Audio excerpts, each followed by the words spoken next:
Naglalaro yung bata. The struggle is real. May bata na. Naglalaro, gumagawa ng putuhan talaga. This is Talagang the tradition of traditional na puto.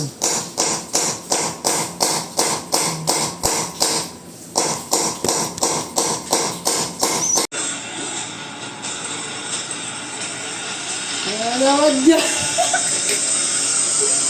Nanonood pa yan. Diba yan, luto na. Alam niyo guys kung ano yung ginagawa niya, pinipigaan niya yung kamuting kahoy na ginagad. Kasi gagawa siya ng puto. Talagang bubuhayin talaga niyang tradisyon ng ng Bisaya. Siyempre. Ganyan gumawa ng puto. Pipigaan muna. Mahirap, pero Masarap. Yun naman talagang kapalit. Mahirap pero masarap. Ito lang. Ito lang ko. May kasama pa yung panunood ng Oh, ayan.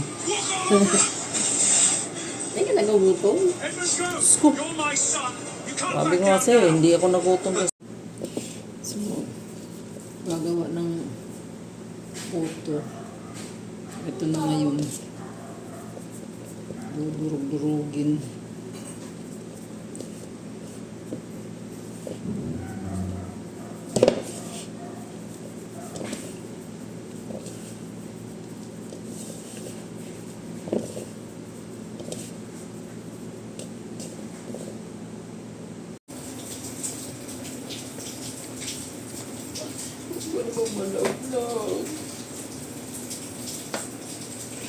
Maging cooperative ka naman sa akin.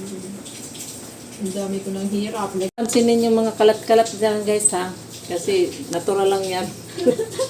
Kasi ganyan talaga magpalitada eh.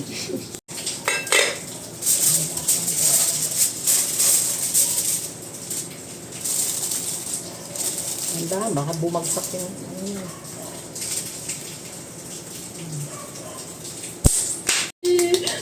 Yan na guys, luto na guys. Yan na ngayon ang niya. Yung kanyang niluto. Putong-puto na.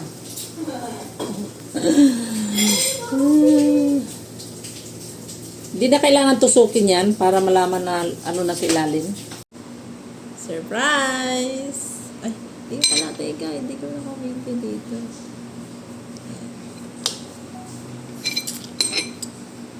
Surprise! Ang saya-saya! Ang saya-saya! Nanginginig pa yan siya.